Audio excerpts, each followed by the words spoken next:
Hi Jaya, ఎలా ఉన్నారు? Thanks hi for sir. Joining. బాగున్నాను sir. Thank you for inviting me. Thank you. Guys, మనకి జయ కాల్లో ఉన్నారు. లాస్ట్ ఇయర్లో మనకి బ్యాచ్ 5 స్టూడెంట్. మన గవర్నమెంట్ స్కూల్లో చదివి, చాలా మంది గవర్నమెంట్ స్కూల్లో చదివితేనే మనకి సాఫ్ట్వేర్ జాబ్ వస్తుందా రాదా, ఓకే తెలుగు మీడియం చదివితే మనకి ఐటీ ఇండస్ట్రీలో మనం సర్వే అవ్వగలమా లేదా, ఇటువంటి ఫీలింగ్స్ ఉంటాయి. మన తెలుగు మీడియం బ్యాక్గ్రౌండ్ నుంచి గవర్నమెంట్ సెక్టర్లో చదివి ఐటీ ఇండస్ట్రీలోకి టీసీఎస్లో యాజ్ ఏ ఫ్రెషర్గా జాయిన్ అయ్యి జావా కోర్స్ జాయిన్ అయ్యి జావా మీద ఫ్రెషర్గా జాయిన్ అయిన తర్వాత ఇప్పుడు డెవాప్స్ రోల్ని యాక్సెంచర్లో ప్లే చేస్తున్నారు. Nearly 4 years of IT experience ఉంది. 3+ ఆ రోజు రెజ్యూమ్ మేము బిల్డ్ చేసి పెట్టాము. ఇప్పుడు యాక్సెంచర్లో రీసెంట్గా జాయిన్ అయ్యారు. వాళ్ళ ఇన్పుట్స్ ఎలా ప్రిపేర్ అయ్యారు, ఎలా జాబ్స్ వచ్చారు, ప్రోగ్రామింగ్ నేర్చుకుంటే టీసీఎస్లో వాళ్ళకి సంబంధించినటువంటి క్లయింట్స్ సపోర్ట్ రోల్లో వేశారంట. అంటే మనం నేర్చుకున్నది ఒకటి, ఫ్రెషర్గా ప్రతి ఒక్కరు చెప్పేది ఏంటంటే మీరు నేర్చుకున్నది ఒకటి, కంపెనీలో జాయిన్ అయిన తర్వాత ఇచ్చేటువంటి వర్క్ ఒక విధంగా ఉంటుంది. ఈ నాకున్నటువంటి డౌట్స్ కొన్ని జేని అడిగి, జే ఎలా ప్రిపేర్ అయ్యారు, డెవాప్స్, డెవ్సెకాప్స్, ప్రొడక్షన్ సపోర్ట్, ఇప్పుడు ఎస్ఆర్ఈ హ్యాండ్లింగ్ చేస్తున్నారు, ఎలా హ్యాండిల్ చేస్తున్నారు, ఎలా ప్రిపేర్ అయ్యారు, ఇంటర్వ్యూస్ ఎలా వచ్చాయి, ఇటువంటి అన్ని అడిగి ఈ పాడ్కాస్ట్లో తెలుసుకుందాం. Thank you Jaya. Jaya. Yes. Yeah. Jaya, మీరు వర్క్ ఎక్స్పీరియన్స్, మీ గ్రాడ్యుయేషన్ ఎక్కడ ఫినిష్ చేశారు, ఎక్కడ ఇనిషియల్గా జాయిన్ అయ్యారు, అది కొంచెం బ్రీఫ్గా చెప్పగలరా? Yes sir. నా గ్రాడ్యుయేషన్ వచ్చేసి రాజమండ్రి రైట్ కాలేజ్లో కంప్లీట్ అయింది సార్. నాది వచ్చేసి ఈసీఈ బ్యాక్గ్రౌండ్. ఓకే. తర్వాత నేను ఫుల్ స్టాక్ కోర్స్ చేసి టీసీఎస్లో జాయిన్ అయ్యాను. అక్కడ వచ్చేసి మా ప్రాజెక్ట్ 24/7 సపోర్ట్ ప్రాజెక్ట్. సో దాంట్లో నా రోల్ వచ్చి స్టార్టింగ్ ప్రొడక్షన్ సపోర్ట్ కిందే వేశారు. ఓకే. దాని తర్వాత సేమ్ అదే ఒక 6-7 మంత్స్ కంటిన్యూ చేసిన తర్వాత ఎస్ఆర్ఈ టీమ్కి మూవ్ చేశారు సార్. సో అక్కడ కూడా నేను అప్పటికి ఇంకా 1 ఇయర్ కంప్లీట్ అవ్వకపోవడంతో అక్కడ కూడా నార్మల్గా మానిటరింగ్, సో ట్రబుల్ షూటింగ్ ఇవన్నీ చేసేదాన్ని. అలా అలా ఈ 4 ఇయర్స్ వరకు ఈ ఎస్ఆర్ఈ టీంలోనే కంటిన్యూ అయ్యాను. సో దాని తర్వాత స్విచ్ అవుదాము అని చెప్పి స్టార్ట్ చేస్తే నాకు మీది యూట్యూబ్లో ఒకసారి మీ ఇంటర్వ్యూ చూసి ఓకే డెవాప్స్ కంప్లీట్గా చెప్తారని చెప్పి జాయిన్ అయ్యాను. సో అక్కడ నేను నాకున్న స్కిల్స్ని మీ దగ్గర నేర్చుకున్న స్కిల్స్తో అప్గ్రేడ్ చేసుకున్నాను. సో ఒక 4 మంత్స్ నేను సెపరేట్గా ప్రాక్టీస్ చేసుకున్నాను నా ఓన్గా.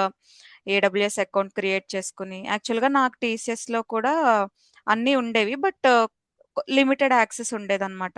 సో కొన్ని కొన్ని ఎన్విరాన్మెంట్స్కి మాకు అలో చేయకపోవడం, సో మా లెవెల్ వరకే యాక్సెస్ ఉండేది. సో అవన్నీ నేను ఓన్గా ప్రాక్టీస్ చేసుకుని ఇక్కడ యాక్సెంచర్కి స్విచ్ అయ్యాను. ఓకే. అంటే ఇప్పుడు మీరు ఇనిషియల్‌గా ప్రొడక్షన్ సపోర్ట్‌లో ఉండి, ఇప్పుడు SRE complete DevOps and SRE activities handle చేస్తారు. ఇప్పుడు ఎస్ సార్. యాక్సెంచర్‌లో డైరెక్ట్‌గా ప్రాజెక్ట్‌కి మ్యాప్ అయ్యారా? మీరు అనుకున్న రోల్ ఇచ్చారా? లేకపోతే డిఫరెంట్ రోల్ అసైన్ చేసాడా? లేదు సార్. యాక్చువల్‌గా నేను ఇంటర్వ్యూ అటెండ్ అయినప్పుడే వాడు ఎస్ఆర్ఈ టీమ్‌కి తీసుకున్నారు. సో హుహు. దాంట్లోనే ఉన్నాను సార్ ఓకే. ప్రెజెంట్ అయితే. నేను జాయిన్ అయ్యి ఒక 1½ మంత్ అవుతుంది. హుహు. అట్ ఏం చేంజ్ చేయలేదు సార్. వాళ్ళు చెప్పిన రోల్‌కే నన్ను అసైన్ చేశారు డైరెక్ట్‌గా. ఓకే. అంటే ఇప్పుడు మీరు ఆహ్, డైరెక్ట్‌గా మీకు ఎస్ఆర్‌ఈలో ఆహ్, ఏ టైప్ ఆఫ్ క్వెషన్స్ ఎక్కువ అడిగాడు? లేదనంటే మీరు కోర్స్‌లో కాకుండా అడిషనల్‌గా మీరేదన్నా ప్రిపేర్ అయ్యారా? లేకుంటే మీరు కోర్స్‌లో ఎక్కువ మనం దేని మీద మీరు ఎక్కువ ఫోకస్ చేశారు? ఇప్పుడు Docker, Kubernetes, Terraform, GitHub actions, Linux troubleshooting ఇవి ఎక్కువ అడుగుతూ ఉంటారు. సెక్యూరిటీ రిలేటెడ్ అంటే దేని మీద ఎక్కువ బాగా ఇంట్రెస్ట్ మీకు డెవాప్స్‌లో? Yes sir. నాకు వచ్చేసి క్యూబర్నెటిస్ మీద మంచిగా ఇంట్రెస్ట్ ఉంది. And Dakar 2. సో హుహు. మనకి ఇంటర్వ్యూ ఎలా అడుగుతారో అన్నది వాళ్ళ రిక్వైర్మెంట్ బట్టి. ఇప్పుడు కొంతమంది ఓన్లీ లైనక్స్ మీద కాన్సంట్రేట్ చేసి దాంట్లోనే డీప్‌గా అడుగుతున్నారు. అండ్ హుహు. కొంతమందికొచ్చేసి డాకర్ మీద కాన్సంట్రేట్ చేయడం. సో వాళ్ళ రిక్వైర్మెంట్ బట్టి వాళ్ళు అడుగుతున్నారు. బట్ నేనొచ్చేసి లినక్స్, గిట్, డాకర్, క్యూబర్నెటిస్ అన్నీ పర్ఫెక్ట్‌గా నేర్చుకున్నాను. అండ్ ఏడబ్ల్యూఎస్ కూడా వాళ్ళు నెట్వర్కింగ్ మీద ఎక్కువ కాన్సంట్రేట్ చేయడం. హుహు. ఆ ఏరియాస్ అన్నీ కొంచెం ఎక్కువ మనం ఎక్కువ ప్రాక్టీస్ చేసుకోవడం. అండ్ నా ప్రీవియస్ ఎక్స్‌పీరియన్స్‌లో నేను ఆల్‌మోస్ట్ చాలా ప్రొడక్షన్ ఇష్యూస్ సాల్వ్ చేశాను. సో, ఆ ఎక్స్‌పీరియన్స్ కూడా నాకు హెల్ప్ అయింది. వా ఇప్పుడు ప్రెజెంట్ నేను చూసినంత వరకు మనం ఏమైతే ప్రొడక్షన్ ఇష్యూస్ సాల్వ్ చేశామో, అవెలా సాల్వ్ చేశారు ప్రాసెస్ అవే టెస్ట్ చేస్తున్నారు సార్. అంటే డైరెక్ట్‌గా ఈ అమ్మాయి వర్క్ చేసిందా లేదా? రియల్ ఇష్యూస్ మీద అన్నట్టు టెస్ట్ చేస్తున్నారు. కొంత హుహు. పార్ట్ మనం థియరిటికల్‌గా చెప్పినా, సగం వరకు వాళ్ళు లైవ్ ఎక్స్‌పీరియన్సే టెస్ట్ చేస్తున్నారు సార్. ఓకే. అంటే రియల్‌గా నువ్వు వర్క్ ఎక్స్‌పీరియన్స్ చేసావా లేదనేసి. Yes sir. ఓకే. అంటే ఇప్పుడు మీరు క్యుబర్నెటిసు, డాకరు బాగా ఇంట్రెస్ట్ అని అంటున్నారు. అంటే క్యుబర్నెటిస్‌లో అంటే చానా సెషన్స్ జరుగుతా ఉంటాయి మనకి. ఇప్పుడు 1 ½ మంత్ ఓన్లీ క్యుబర్నెటిస్ మీదే మనం కాన్సంట్రేట్ చేస్తాం. ఎందుకనంటే ఆహ్, మా దాంట్లో గూడా నేను ఎస్ఎంఈగా ఉన్నాను క్యుబర్నెటిసు. ఆహ్, మీకు అంటే ఆహ్, ఎటువంటి టైప్ ఆఫ్ క్వెషన్స్ పడేది క్యుబర్నెటిస్‌లో? ఆ! Yes sir. యాక్చువల్‌గా మా నేను అప్లై చేసిన రోల్స్‌కొచ్చి ఆహ్, ఆల్‌మోస్ట్ ఎస్ఆర్‌ఈ రిలేటెడ్ అప్లై చేసేదాన్ని. సో, హుహు. వాళ్ళు క్యూబర్నెటిస్ డీప్‌గా వెళ్ళేవారు కాదనమాట. అంటే హుహు. క్యూబర్నెటిస్ ట్రబుల్ షూటింగ్ వరకు వచ్చా. కమాండ్స్ ఎక్కువ అడుగుతున్నారు సార్. సో, హుహు. వాళ్ళొక ఐ మీన్ లైవ్ ఎగ్జాంపుల్ ఇచ్చి, సో, ఇలా ఇష్యూ వస్తే మీరు ఏ కమాండ్స్ యూజ్ చేస్తారు? ఎలా హుహు. ట్రబుల్ షూట్ చేస్తారు? స్టెప్ బై స్టెప్ ప్రాసెస్ ఏంటి? సో, దానికి మనం ఆల్రెడీ ముందు వర్క్ చేసున్న ఎక్స్‌పీరియన్స్ అండ్ కొత్త కొత్త కమాండ్స్ కూడా నేను నేర్చుకున్నాను. సో, అవి హెల్ప్ అయినియి. సో, నేనిలా స్టెప్స్ ప్రీవియస్‌గా నేను ఈ ఇష్యూ వచ్చినప్పుడు ఈ స్టెప్స్ ఫాలో అయ్యాను. సో, ఈ స్టెప్స్‌లో ఈ కమాండ్స్ యూజ్ చేశాను అని హుహు. చెప్తే వాళ్ళకర్థమయ్యేది సార్. ఈ అమ్మాయికి మంచి ఎక్స్‌పీరియన్స్ ఉంది అని. ఓకే. అంటే ఇప్పుడు నాకొక డౌటు ఇప్పుడు చాలా మందికి ఇమ్మీడియేట్ జాయిన్ అంటే కాల్స్ ఎక్కువుంటాయి మీకు తెలుసు. Yes sir. 1 month notice period అంటే ఓకే. 2 months okay. కానీ మీది టీసీఎస్‌లో 3 మంత్స్. అంటే ఎలా షెడ్యూల్ చేపించుకునేదానివి నువ్వు? అంటే ఇప్పుడు మనం రెజ్యూమ్ సెషన్స్ మీరు జాయిన్ అయ్యారు. రెజ్యూమ్ సెషన్ కండక్ట్ చేశాను. మీకు అక్కడ ఇచ్చినటువంటి టిప్స్ హెల్ప్ అయినాయా? లేదా మీరు ఓన్‌గా ఏదన్నా స్ట్రాటజీ ఏదన్నా ఫాలో అయ్యారా? మనకు తెలియకుండా మన స్టూడెంట్స్‌కి హెల్ప్ అవుద్ది అదొకసారి. అంటే 3 మంత్స్ నోటీస్ పీరియడ్ ఉన్నా మీరు ఎలా షెడ్యూల్ చేపించుకున్నారనేది చెప్పగలరా? Yes sir. యాక్చువల్‌గా నేను చూసినంత వరకు చాలామంది నోటీస్ పీరియడ్ ఉన్న వాళ్ళకి వస్తున్నాయి. బట్ నా ఫ్రెండ్స్‌కి నేను ఒక 3 మంత్స్ ట్రై చేశాను సార్. నోటీస్ పీరియడ్ పెట్టకుండా ట్రై చేస్తే నాకైతే కాల్స్ షెడ్యూల్ అవ్వలేదు సార్. హుహు. ఆహ్, హ్మ్. యాక్చువల్‌గా హెచ్ఆర్స్ కూడా మన జాయినింగ్ డేట్ అడుగుతున్నారు. అంటే అవైలబుల్ జాయినింగ్ డేట్. సో, అది వితిన్ 15 డేస్, 10 డేస్ ఉంటేనే వాళ్ళు షెడ్యూల్ చేస్తున్నారు సార్. సో, నేను అలా వెయిట్ చేసి చేసి ఇంక అవ్వట్లేదని చెప్పి రిజైన్ పెట్టేసాను సార్ డైరెక్ట్‌గా. హుహు. అప్పటికి అంటే నేను ప్రిపేర్ అయ్యి ఒక 3 మంత్స్ నా మీద నాకు కాన్ఫిడెన్స్ వచ్చి ఓకే. నేను చెప్పగలుగుతాను అన్నప్పుడు నేను రిజైన్ చేసేసాను. So, okay. రిజైన్ చేసిన తర్వాత కూడా నాకు 1 మంత్ కాల్స్ లేవు సార్. అంటే కాల్స్ హుహు. వచ్చేవి. వాళ్ళు డైరెక్ట్ జాయినింగ్ మీరెప్పుడు అవైలబుల్‌గా జాయిన్ అవుతారు అని అడిగేవారు. సో, కొంతమందయితే స్క్రీన్‌షాట్ కూడా అడిగేవారు. మన లాస్ట్ వర్కింగ్ డేట్ ప్రూఫ్ ఉంటది కదా! హుహు. Previous company. అది కూడా అడిగేవారు. సో, అది చూసి దాన్ని బట్టి షెడ్యూల్ చేసేవాళ్ళు. సో, నాకు నోటీస్ పీరియడ్ పెట్టాక నేను వితిన్ 30 డేస్, 40 డేస్‌లో జాయిన్ అవుతానన్నప్పుడు స్టార్ట్ అయినాయి సార్ కాల్స్. ఆహా! షెడ్యూల్ చేయడం. ఓకే. అంటే ఇప్పుడు అది జనరల్‌గా ఆహ్, కొంచెం డేర్ ఉండాలి కదా! మనకు ముందే జాబు రిజైన్ చేయడం, కంపెనీ ఒకవేళ యెస్. ఆఫర్ రాకపోతే అటువంటి ప్రెషర్ ఏదన్నా అంటే జనరల్‌గా ఉంటది. ఇప్పుడు మాకు కూడా కంపెనీ స్విచ్ అవ్వాలంటే ఏమో నెక్స్ట్ ఇప్పుడు రిజైన్ చేసి స్విచ్ అయ్యామంటే మనకు నెక్స్ట్ ఆఫర్ డిలే అయితే గ్యాప్ పెరిగిపోద్ది 3 మంత్స్, 6 మంత్స్ అలా మీకు అనిపించలేదా అక్కడ? యాక్చువల్‌గా నాకు ఆ ఫియర్ ఉంది సార్. నేను 1 ఇయర్ ఐ మీన్ నాకు 3 ఇయర్స్ ఎక్స్‌పీరియన్స్ ఉన్నప్పటి నుంచి అలాగే భయపడుతూ పెట్టలేదు సార్. అటు రిజైన్ పెట్టకుండా అది ఆ మోడ్‌లో ఉంటే మనకి నేను కంప్లీట్‌గా కాన్సంట్రేట్ చేయలేకపోయేదాన్ని. నాకు షిఫ్ట్స్ ఉండడం, రొటేషనల్ షిఫ్ట్స్‌లో చదవడానికి టైం దొరికేది కాదు.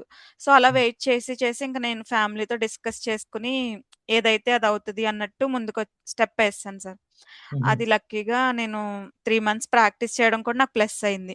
అంటే మనం హుహు. రిజైన్ పెట్టే టైంకి మనం ఇంటర్వ్యూస్ అటెండ్ అయితే ఒక 60% చెప్పగలిగేలా మనల్ని మనం ప్రిపేర్ చేసుకుంటే వన్స్ రిజైన్ పెట్టాక కూడా మనం 3 మంత్స్ నోటీస్ పీరియడ్‌లో టైం చూసుకుంటా, చదువుకుంటా ఉంటే ఈజీ.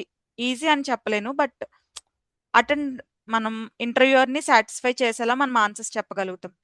ఓకే. అంటే ఇప్పుడు మీరు యాక్సెంచర్‌లో ఇప్పుడు మీరు చెప్తున్నారు రొటేషనల్ షిఫ్ట్స్ ఉంటాయని. ఎస్ఆర్‌ఏ అంటేనే ఆల్‌మోస్ట్ నేను ఎస్ఆర్‌ఈ రోల్స్ కూడా హ్యాండిల్ చేసేటప్పుడు కొన్నిసార్లు నైట్ షిఫ్ట్ పడేది ఇనిషియల్ డేస్‌లో. Yes sir. రొటేషనల్ షిఫ్ట్ ఏ టైమ్ ఉంటదో తెలీదు. అంత కాంప్లెక్సిటీగా ఉంటది మీకు ప్రొడక్షన్ సపోర్ట్ అంటే జనరల్‌గా. ఇప్పుడు మీరు యాక్సెంచర్‌లో కూడా రొటేషనల్ షిఫ్టా? జనరల్ షిఫ్ట్ ఇచ్చాడా? చెప్పడం అయితే are you ready to do every shift అన్నట్టు అడిగారు సార్. నేను యెస్ అని చెప్పాను. బట్ ప్రెజెంట్ ఇంకా షిఫ్ట్ స్టార్ట్ అవ్వలేదు సార్. బట్ రొటేషనల్ ఇస్తారు సార్ ఇక్కడ కూడా. ఓకే. ఇక్కడ కూడా రొటేషనల్. అంటే ఇక్కడ మీకు తెలిసిందే కదా సార్, ఎస్ఆర్ఈ రోల్‌కి హ్మ్. హ్మ్. ప్రొడక్షన్ ఎన్విరాన్మెంట్‌ని చూసుకుంటూ ఉండాలి కదా! సో, హ్మ్. హ్మ్. నైట్ షిఫ్ట్స్ కూడా ఉంటాయని చెప్పారు సార్. హుహు. ఓకే. అది నెక్స్ట్ వీక్ నుంచి స్టార్ట్ అవుతాయి సార్. ఓకే. అంటే ఇప్పుడు మీరు ఈ ఈ జర్నీలో ఆహ్, మీకు ఎన్ని ఇంటర్‌వ్యూస్ అటెండ్ అయ్యారు? ఏదైనా రిజెక్ట్ అయిందా? అంటే చానా యెస్ సార్. నేను ఆల్‌మోస్ట్ 25-30 మధ్యలో అటెండ్ అయ్యాను సార్. అసలు కాల్సే రియల్‌గా. లేవంటున్నారు మీరు 20, 30 మధ్యలో చానా లేదు సార్. యాక్చువల్‌గా కాల్స్ లేవు అనట్లేదు సార్. కాల్స్ అనేవి మనకి ఇమ్మీడియేట్‌గా జాయిన్ అవుతాము అన్నప్పుడు స్టార్ట్ ఎక్కువ అవుతున్నాయి ఉంటున్నాయి. సార్ స్కెడ్యూల్ చేయడం. So, okay. నేను చెప్పాలంటే నాకు నోటీస్ పీరియడ్ మొత్తం కంప్లీట్ అయ్యాక టీసీఎస్ నుంచి లాస్ట్ వర్కింగ్ డేట్ అయిన తర్వాత నాకు వీక్లీ 4, 5 కాల్స్ షెడ్యూల్ అయ్యాయి సార్. సో, ఓహో! అలా ఓకే. నేను 1 మంత్ డైలీ అటెండ్ అవుతా ఉండగా అరౌండ్ 25 కంపెనీస్ అటెండ్ అయ్యాను సార్. చాలా కంపెనీస్ సెకండ్ రౌండ్స్ కూడా నేను అటెండ్ అయ్యాను సార్. హుహు. జేపీ మార్గన్ కూడా నేను 2 రౌండ్స్ అటెండ్ అయ్యాను. హుహు. ఇన్ఫోసిస్ 2 రౌండ్స్ అటెండ్ అయ్యాను. సో, మంచి మంచి కంపెనీస్‌కంతా 2, 3 రౌండ్స్ వరకు అటెండ్ అయ్యేదాన్ని. సో, లాస్ట్ రౌండ్‌లో రిజెక్ట్ చేయడం, కొంతమంది హోల్డ్‌లో పెట్టేయడం. ఇప్పటికి కూడా నాకు రెస్పాన్స్ రాలేనివి కొన్నున్నాయి. సో, హుహు. అలా అయ్యాయి సార్. చాలా కంపెనీస్ సెలెక్ట్ చేస్తున్నాయి sir. But last round, client round reject చేయడం. అంటే ఇప్పుడు అక్సెంచర్ కాకుండా నీకు వేరే కంపెనీ ఆఫర్‌లు ఏదైనా వచ్చాయా? అంటే ఈ ప్రాసెస్‌లో కం లేదు సార్. ఆఫర్ ఏం రాలేదు సార్. అన్నీ నేను హోల్డ్‌లో పడిపోయినాయి. అన్నీ హోల్డ్‌లో పడిపోయినాయి సార్. నాకు యాక్సెంచర్ ఆఫర్ వచ్చాక కూడా 2, 3 కంపెనీస్ నేను ఇంటర్‌వ్యూస్ లాస్ట్ రౌండ్ వరకు వెళ్ళాను సార్. హుహు. ఒకళ్ళిద్దరు నాకు ఆఫర్ నచ్చక సేమ్ యాక్సెంచర్ ఇచ్చినట్టే ఇస్తాను అనడంతో నేను చేసుకోలేదు సార్. మనకి హుహు. బెస్ట్ ఉంది కదా! ఇంకెందుకని చెప్పి. ఇప్పుడు ఓకే జయ. Thank you. ఇప్పుడు మీరు టీసీఎస్‌లో నుంచి యాక్సెంచర్‌కి రావడానికి స్విచ్ అయ్యే టైంలో మళ్ళా ట్రైనింగ్ జాయిన్ అయ్యారు. యెస్ ఏది సార్. సబ్జెక్టు ఇంప్రూవ్ చేసుకుందాం అనేసి అలా. రేపు ఫ్యూచర్‌లో యాక్సెంచర్ నుంచి మంచి ప్రొడక్ట్ బేస్డో లేదంటే ఇంకా బెటర్ ప్యాకేజ్ కోసం స్విచ్ అవ్వాలనుకున్నప్పుడు ఇప్పటి నుంచి ప్రిపరేషన్ స్టార్ట్ చేస్తారా? లేదా ఆ టైంలో స్విచ్ అయ్యేటప్పుడు ప్రిపరేషన్ ప్లానింగ్ ఉంటదా? అంటే ఎట్లా? ఇప్పుడు నెక్స్ట్ మీరు ఫర్ ఎగ్జాంపుల్ 20,00,000, 40,00,000 అలా లాంగ్ ప్లాన్ ఏసినప్పుడు మీరు ఇప్పటి నుంచి ప్రిపరేషన్‌లో ఉండాలనుకుంటున్నారా? లేదా ఎలా అది? అది మీరు చెప్పింది కరెక్టే సార్. యాక్చువల్‌గా నేను మిస్టేక్ చేసిందే అది. లాస్ట్ టైమ్ మనం వర్క్ ఎక్స్‌పీరియన్స్ ఉంటే సరిపోతది కదా! నాకు మంచి ఎక్స్‌పీరియన్స్ ఉంది. మంచి మంచి ఇష్యూస్ సాల్వ్ చేస్తాను అని అనుకుంటాం కానీ, హుహు. ఈ అప్‌గ్రేడ్ అవ్వడంలో స్లో ఉండడం వల్ల నాకు లాగ్ అయింది సార్ స్విచ్ అవ్వడం. మనకేంటంటే ఇంటర్వ్యూయర్ పర్స్పెక్టివ్ వచ్చేసి ఓన్లీ ఒకటే కాన్సెప్ట్ మీద వాళ్ళు తీసుకోరు సార్. వాళ్ళ ఎంటైర్ ఇప్పుడు ఒక డొమైన్ చెప్తే వాళ్ళు ఆల్‌మోస్ట్ అన్ని టాపిక్స్ టచ్ చేయడానికే చూస్తారు. నాకు, నాకు సంబంధం లేని టాపిక్స్ కూడా నన్ను కొన్ని కొన్ని ఇంటర్‌వ్యూస్‌లో అడిగేవారు సార్. అప్పుడు నాకు హ్మ్. అర్థమైంది. ఓకే. మనం ముందు నుంచి అప్‌గ్రేడ్ అవుతూ ఉండాలి.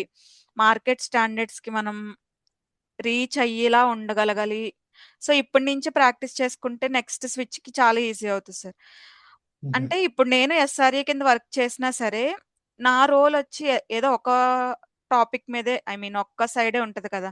సో, బెటర్ నాకు వాళ్ళు ఇవ్వలేని టాస్క్స్ సైడ్ కూడా నేను అప్‌గ్రేడ్ అయితే, నాకు నెక్స్ట్ టైమ్ స్విచ్ అయినప్పుడు హెల్ప్ అవుతది అని నేను హుహు. అనుకుంటున్నాను సార్. ఇదే నాకు ఫస్ట్ స్విచ్ సార్. సో, ఇదై ఈ స్విచ్ తర్వాత నాకర్థమైందేంటంటే, డైలీ మనం మినిమమ్ వీక్లీ 2, 3 డేస్ చదువుకోవడానికి పెట్టుకోవాలి. అప్‌గ్రేడ్ చేసుకుంటా ఉండాలి. హుహు. అప్‌గ్రేడ్ చేసిన దాన్ని డాక్యుమెంట్ రెడీ చేసి పెట్టుకొని లింక్డ్ఇన్ అక్కడంతా మీరు షేర్ చేసుకుంటా కనెక్షన్స్ పెంచుకుంటా ఉండాలి పెంచుకొని సార్. మళ్ళా టెక్నికల్‌గా బాగా స్ట్రాంగ్ ఉంటే ఇప్పుడేందనంటే ఏ టైం అయినా ఫర్ ఎగ్జాంపుల్ ఏ కంపెనీ అయినా ఇప్పుడు రీసెంట్‌గా మనం అరాకిల్ చూసుంటాం. ఎప్పుడు లే ఆఫ్ జరిగినా మనం బయటకొచ్చినప్పుడు మీరు మళ్ళా అప్పుడు ఎక్కడ బయటికెళ్ళి కోచింగ్ సెంటర్‌లో జాయిన్ అవ్వడం గాని, మళ్ళా ఆ ట్రైనరు దగ్గర 3-4 మంత్స్, 5 మంత్స్ ట్రైనింగ్ అవసరం ఉండదు. మీరు ఈ రోజు యెస్ నుంచే సార్. ఒక నెక్స్ట్ ఏఐ ఇంటిగ్రేషన్స్, నెక్స్ట్ ప్రొడక్షన్‌లో కంప్లీట్ ఆటోమేషన్స్ ఎలా చేయాలా, shell scripting, Python scripting, depth ఎలా ఎళ్ళాలి, ఆల్రెడీ మీ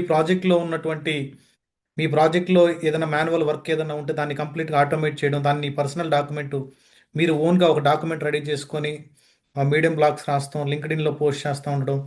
ఇలా చేస్తే ఏమవుతదంటే మీకు ఒక 2-3 ఇయర్స్ తర్వాత నేను ఒక 3 ఇయర్స్ ఎక్స్‌పీరియన్స్ ఉన్నటువంటి క్యాండిడేట్ 20,00,000, 30,00,000 తీసుకున్నటువంటి even they are not from IIT or NIT మామూలుగా మన లోకల్ జేఎన్‌టీయూ అఫిలియేటెడ్ కాలేజెస్‌లో చదివినటువంటి క్యాండిడేట్సే చాలా మంది ఉన్నారనమాట. మంచి ప్యాకేజ్ తీసుకునేవాళ్ళు. అది యెస్ సార్. మా హ్మ్. ఫ్రెండ్స్ కూడా మంచి మంచి మీరన్నట్టే సేమ్ నా ఫ్రెండ్స్ కూడా అరౌండ్ 15+ ఎల్‌పీఏ ఉన్నవాళ్ళు కూడా ఉన్నారు సార్. అది హ్మ్. మనం చదివిన చాలా మంది కాలేజ్‌ని బ్లేమ్ చేయడం అనుకుంటాం గానీ, లేదు సార్. అది మనకు మనం నేర్చుకుంటా ఉంటే అది కాలేజ్‌తో సంబంధం ఉండదు సార్ ఇంకా. హుహు. ఇప్పుడు చాలా మంది మనం ఎక్కువ ఇప్పుడు మన జెంట్స్‌తో కంపేర్ చేస్తే వుమెన్స్ బాగా వర్క్ చేస్తారు. మ్యారేజ్ అయ్యే టైంకి వోళ్ళు చాలులే మనకెందుకులే అనేసి డ్రాప్ అవుతా ఉంటారు. ఇప్పుడు జనరల్‌గా మ్యారేజ్ ప్లాన్ చేసుకోవడం, ఇంకా ఫ్యామిలీ ప్లానింగ్స్ ఉంటాయి కదా! ఇప్పుడంటే యెస్ మీరు సార్. వుమెన్స్‌కి ఇచ్చే సజెషన్ ఏంటి? అంటే they they need to work for long ఇయర్సా? ఎలా అంటే ఎలా ప్లాన్ చేసుకోవాలని అంటే బెటర్ ఎటువంటి సజెషన్ ఇస్తారు మీరు ఐటీలో? యెస్. నేను చెప్పేదేంటంటే, కుదిరినంత వరకు గ్యాప్ రాకుండా చూసుకోవడం మంచిది సార్. బట్ వాళ్ళ ఫ్యామిలీ సపోర్ట్ ఉండి, వాళ్ళు ఎంకరేజ్ చేసి పంపిస్తే వాళ్ళు కంటిన్యూ చేయడమే బెటర్ సార్. ఎందుకంటే ఇప్పుడు గ్యాపొస్తే already market day to day update అవుతూనే ఉంటుంది. ఈ గ్యాపు మనం ఆ మార్కెట్ స్టాండర్డ్స్‌కి రీచ్ అవ్వాలంటే వాళ్ళు రీజాయిన్ అవుదాము అనుకున్నప్పుడు కష్టమవుతుంది సార్. సో, మెయిన్ మేబీ వాళ్ళ పర్సనల్ రీజన్స్ ఎంతో కష్టమైతే తప్ప మానకుండా ఉండి కంటిన్యూ చేసుకోవడమే బెటర్ సార్. హుహు. అంటే అది పర్సనల్ చాయిస్. బట్ వీలైనంత వరకు వాళ్ళు వర్క్ చేస్తూ ఉండడమే బెటర్ సార్. ఓకే. అంటే ఇప్పుడు మనం ఒక హ్మ్. లాంగ్ టైమ్ గ్యాప్ తీసుకొని అప్పటికి మళ్ళా మార్కెట్ స్టాండర్డ్స్ అన్నీ మారిపోతా ఉంటాయి కదా సార్. సో, హ్మ్. హ్మ్. హ్మ్. ఇబ్బంది పడతారు. హ్మ్. హ్మ్. ఇప్పుడు ఫర్ ఎగ్జాంపుల్ మీరు నియర్లీ ఒక 20 ఇంటర్వ్యూస్ అటెండ్ అయ్యా అంటున్నారు. యెస్ మీకు సార్. ఏదైనా ఓకే. ఇది అయిపోయింది ఇంటర్వ్యూ డెఫినిట్‌గా నేను సెలెక్ట్ అవుతాను. ఆల్రెడీ మీరు నోటీస్ పీరియడ్ సర్వ్ చేస్తున్నారు అన్న కంపెనీ ఏదన్నా మీకు అలా చేసారా? అంటే ఇంక ఖచ్చితంగా ఇది అయిపోద్ది. నేను ఆన్ బోర్డ్ అయ్యేటువంటి పాసిబిలిటీస్ ఉన్నాయి దీంట్లో అన్న ఫీలింగ్ ఉండి వాళ్ళు రిలీజ్ చేయకుండా ఉన్నాయా కంపెనీస్? ఆ! చాలా ఉన్నాయి సార్. ఎందుకంటే కొన్ని కొన్ని కంపెనీస్ ఎట్లా అంటే వాళ్ళు ఇంటర్వ్యూ తీసుకున్నప్పుడు చెప్పేవారు సార్ టీమ్ మెంబర్స్. సో, ఇక్కడ వర్క్ ప్రాసెస్ ఇది. సో, ఈ టూల్స్ యూజ్ చేస్తాం. ఈ డే టు డే యాక్టివిటీస్ ఇవి. సో, అవన్నీ నా ప్రీవియస్ వర్క్‌కి చాలా మ్యాచ్ అయ్యాయి సార్. సో, నేను హుహు. కూడా రిప్లై ఇచ్చేదాన్ని. ఓకే. ఆహ్, హ్మ్. నేను కూడా సేమ్ టూల్స్ యూజ్ చేశాను. సేమ్ ఎక్స్‌పీరియన్స్ ఉంది అని. సో, వాళ్ళు సాటిస్ఫై అయ్యేవారు సార్ ఫస్ట్ రౌండ్‌లో. బట్ లాస్ట్‌కొచ్చేసరికి తీసుకునేవారు కాదు సార్. స్కిల్స్ మిస్ మ్యాచ్ అని చెప్పి ఏవేవో రీజన్స్‌తో రిజెక్ట్ చేసేవారు. మనం ఎక్స్‌పెక్ట్ చేయలేం సార్ అది. మన స్కిల్ మన దగ్గర స్కిల్ లేదనుకుంటాం కానీ, వాళ్ళకి ఏవేవో రీజన్స్ ఉంటాయి. సో, అది మనకు తెలీదు. అలా హుహు. కూడా చాలా రిజెక్ట్ అయ్యాయి సార్. ఓకే. ఇప్పుడు మీ బ్యాచ్‌లో గూడా చాలామంది మీ బ్యాచ్‌లో గాని, మన దగ్గర ఉన్నటువంటి స్టూడెంట్సు బీటెక్‌లో వోళ్ళు పైథాన్ గాని, జావా గాని, లేదా జావా విత్ డీఎస్ఏ ఇవన్నీ నేర్చుకొనుంటరు. వోళ్ళు ఎంఎన్‌సీలో ప్లేస్ అయిన తర్వాత మీలాగే వాళ్ళకి డిఫరెంట్ రోల్ ఒస్తది. ఇప్పుడు వోళ్ళు they are ready to work on programming they are ready to work on cloud మీద పాపం పని చేయాలనుకోని నేర్చుకుంటరు. వాళ్ళు లోపల జాయిన్ అయిన తర్వాత వేరే ప్రాజెక్ట్స్‌లో ఏసేసి డిఫరెంట్‌గా చేస్తారనమాట. అది ఎలా హ్యాండిల్ చేయొచ్చు వాళ్ళు? నాకు ఖచ్చితంగా నాకు రిలేటెడ్ ప్రాజెక్ట్స్ ఇవ్వండి. అటువంటి ఏదన్నా డిస్కషన్స్ జరిగినాయా మీకు? నాకు అలా ఏం జరగలేదు సార్. బికాజ్ నేను డైరెక్ట్ టీసీఎస్‌లోకి ఎంటర్ అయిన వెంటనే నాకు ట్రైనింగ్ ఉంటది సార్. ఒక కొంత పీరియడ్. అది హుహు. అవ్విన వెంటనే నేను డైరెక్ట్ ప్రాజెక్ట్‌కి అలొకేట్ అయిపోయాను సార్. సో, నాకైతే ఆ ఇష్యూ ఏం రాలేదు. బట్ నా ఫ్రెండ్స్ కొంతమంది వెయిట్ చేసి ఈ పర్టిక్యులర్ రోలే కావాలి అని వెయిట్ చేసేవారు సార్. అది ఇప్పుడు కాదు. 2021, 2022 ఆ ఇయర్‌లో వెయిట్ చేసి వాళ్ళకి నచ్చినయి తీసుకున్నట్టు ఉండేది సార్. బట్ ఇప్పుడైతే అలా లేదు సార్. ఎందుకంటే ఇప్పుడు కూడా బెంచ్ పీరియడ్ 90 డేస్ అని, 60 డేస్ అని చేంజ్ చేస్తున్నారు సార్. సో, ప్రెజెంట్ ఉన్న సిట్యుయేషన్‌కి ఎలా అయిపోయిందంటే ఏదో ఒక ప్రాజెక్ట్ అది సపోర్టా ఏది అన్నది కూడా చూసుకునేలా లేదు సార్. వస్తే అట్‌లీస్ట్ జాబ్ అన్నా ఉంటది కదా! సేఫ్‌గా అనుకున్నట్టే ఉన్నారు సార్. ఓకే. అంటే ఇప్పుడు మీరు జాబ్ ట్రయల్స్ చేస్తున్నప్పుడు నోటీస్ పీరియడ్ సర్వ్ చేస్తా అన్నారు. ఇప్పుడు ఆ టైంలో మీరు రెగ్యులర్‌గా క్లాస్‌లు అటెండ్ అయ్యేవాళ్ళా? అంటే క్లాస్‌లు అటెండ్ అవుతా మీరు ప్రాక్టీస్ చేసేవాళ్ళా? లేకుంటే ఎలా? అంటే ఆ! Yes sir. యాక్చువల్‌గా నాకు షిఫ్ట్ ఉంటది కదా!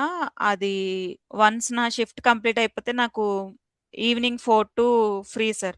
సో, అప్పుడు నేను ప్రిపేర్ అయ్యేదాన్ని. ఓకే. రికార్డింగ్ ఉంటది కాబట్టి.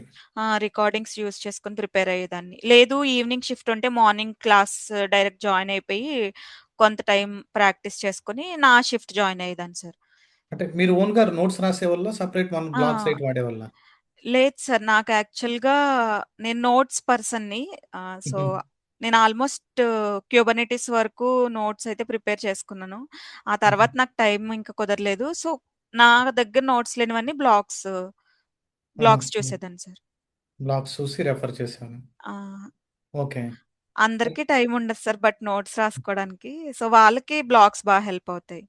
అంటే వర్కింగ్ ఎంప్లాయీస్‌కి చాలా హెల్ప్ అవుతది ఆ బ్లాగ్స్. హెల్ప్ అవుద్ది సార్. యాహ్! ఓకే. అంటే ఇప్పుడు మీరేదైనా ఓన్‌గా బ్లాగ్స్ రాయడం స్టార్ట్ చేసారా? లేదంటే ఓన్లీ నోట్స్‌నే ప్రిపేర్ చేసుకునేవాళ్ళా ప్రిపరేషన్‌లో?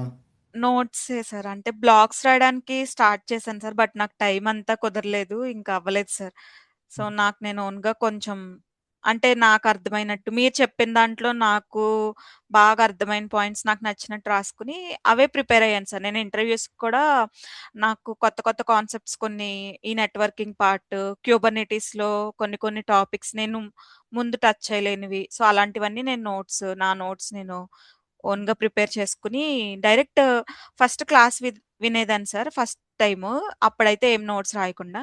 హుహు. మళ్ళా సెకండ్ టైమ్ విన్నప్పుడు నోట్స్ రాసుకొని ప్యారలెల్‌గా ప్రాక్టీస్ చేసేదాన్ని. నా ఓన్ హుహు. ఏడబ్ల్యూఎస్ అకౌంట్‌లో ప్రాక్టీస్ చేసుకునేదాన్ని. Okay. Okay Jaya. Thank you. అంటే ఇప్పుడు ఫర్ ఎగ్జాంపుల్ మీరు ఆహ్, నౌకరీ పెయిడ్ తీసుకున్నారా? లేదా మామూలుగా ఫ్రీగానే సెర్చ్ చేసేవాళ్ళా? మీరు ఎక్కడెక్కడ అంటే ఏ పోర్టల్స్‌లో మీరు మోస్ట్‌గా సెర్చ్ చేసేవాళ్ళు? ఇప్పుడు మన జాబ్ మెయిన్ పోర్టల్ కూడా నౌకరీ, లింక్డ్ఇన్‌యే పెడుతుంటారు ఈళ్ళు. అంటే డైలీ నోటిఫికేషన్స్ కూడా. మీరు ఎక్కడ సెర్చ్ చేసేవాళ్ళు జనరల్‌గా మెయిన్‌గా? మెయిన్ నాకొచ్చిన కాల్స్ అన్నీ నౌకరీయే సార్. హ్మ్. నౌకరీ చెప్పాలంటే నౌకరీ ఒకటి సరిపోతుంది సార్. ఆల్మోస్ట్ నేను అటెండ్ అయిన 30 నాకు కాల్స్ అయితే ఇంకా చాలా వచ్చాయి సార్. ఒక హుహు. 100+ కాల్సే వచ్చినాయి సార్. బట్ వచ్చిన వాళ్ళందరూ షెడ్యూల్. షెడ్యూల్ చేసేవారు కాదు. హుహు. ఆల్మోస్ట్ అరౌండ్ 25+ ఇంటర్‌వ్యూస్ అటెండ్ అయ్యాను. అవన్నీ కూడా నౌకరీ నుంచే సార్. నాకు హుహు. తెలిసి చాలా మంది చాలా చాలా యూజ్ చేస్తారు. బట్ అవన్నీ మేబీ వాళ్ళకి హెల్ప్ అవుతాయేమో నాకు తెలీదు. నాకైతే నౌకరీ ఒక్కటే హెల్ప్ అయింది. లింక్డ్ఇన్ కూడా సార్. లింక్డ్ఇన్‌లో కనెక్షన్స్ బట్టి కానీ, లేదు హుహు. లింక్డ్ఇన్‌లో కూడా జాబ్స్ ఉంటాయి. సో, అక్కడ అప్లై చేసుకున్న లింక్డ్ఇన్ నుంచి కూడా కాల్స్ ఒస్తాయి. బట్ తక్కువ. కంపేర్ టు నౌకరీ లింక్డ్ఇన్ చాలా తక్కువ. సో, నౌకరీ హుహు. ఒకటి సరిపోతుంది. బట్ ఇప్పుడంటే యాహ్! నౌకరీ చెప్పండి. ప్రొఫైల్ మెయింటైన్ చేయడం ఇంపార్టెంట్ సార్. డైలీ అప్డేట్ చేయడం, డైలీ రెజ్యూమ్ అప్డేట్ చేయడం. హుహు. సో, డైలీ అది ఇంపార్టెంట్ సార్. దాన్ని బట్టే కాల్స్ రావడం కూడా జరుగుతుంది. మీరు రెజ్యూమే సెషన్ అటెండ్ అయ్యారా అప్పుడు? ఆ! Yes sir. Resume session attend అవ్వకముందే నేను ప్రిపేర్ చేసి మీకు షేర్ చేశాను. సో, అవునా? మీరు సజెస్ట్ చేశారు వాట్సాప్‌లో. దాన్ని బట్టి నేను కొన్ని కొన్ని చేంజెస్ చేసుకొని అప్‌లోడ్ చేశాను సార్. అదే హుహు. కంటిన్యూ చేసుకున్నాను. ఓకే. అంటే అంటే సెషన్ కన్నా ముందే మీ హెల్ప్‌తో నేను అప్డేట్ చేసేసాను సార్ అది. అంటే ఆ టైంలో మీరు మిడిల్‌లో రిజైన్ చేశారు హ్మ్. కాబట్టి నోటీస్ పీరియడ్‌లో ఉన్నారు కాబట్టి యెస్ మీకది సార్. ఓకే. నాకది అర్జెంట్ అయి చెప్పి మిమ్మల్ని వాట్సాప్‌లో అడిగితే మీరు చెప్పారప్పుడు. ఓకే. ఫైన్. ఇప్పుడు ఆహ్, ఒక డౌట్ ఉంది. ఇప్పుడు మీరు చాలా ఇంటర్‌వ్యూస్ అటెండ్ అవుతా ఉంటారు కదా! ఇప్పుడు కొన్ని ఇంటర్‌వ్యూస్ రిజెక్ట్ చేసుంటారు. మీరు నోట్ చేసుకుంటారా? అంటే ఇప్పుడు నేను ఈ కంపెనీ అటెండ్ అయ్యాను. నన్నెందుకు రిజెక్ట్ చేసాడు? నేను పెర్ఫార్మన్స్ ఎట్లా ఉంది? ఇవి చెప్పలేకపోయాను. కొన్ని తెలిసినయి చెప్పలేకపోయాను. కొన్ని డిఫరెంట్‌గా అడిగాడు. అటువంటివన్నీ మీరు రఫ్‌గా మెయింటైన్ చేస్తారా? అన్ని కంపెనీ హిస్టరీ లేదంటే ఊరికే జస్ట్ కంపెనీ ఇంటర్వ్యూ అటెండ్ అయ్యి వదిలేస్తారా? లేదు సార్. ఆల్‌మోస్ట్ నేను అటెండ్ అయిన ఫస్ట్ కంపెనీ నుంచి లాస్ట్ వరకు నేను అన్ని క్వెషన్స్ నోట్ చేసుకున్నాను సార్. అది క్వెషన్స్ నోట్ చేసుకున్నాను. అండ్ వాళ్ళతో డిస్కస్ చేసిన డీటెయిల్స్ ఏమైనా ఇంపార్టెంట్ డీటెయిల్స్ ఉంటే అవి నోట్ చేసి పెట్టుకున్నాను.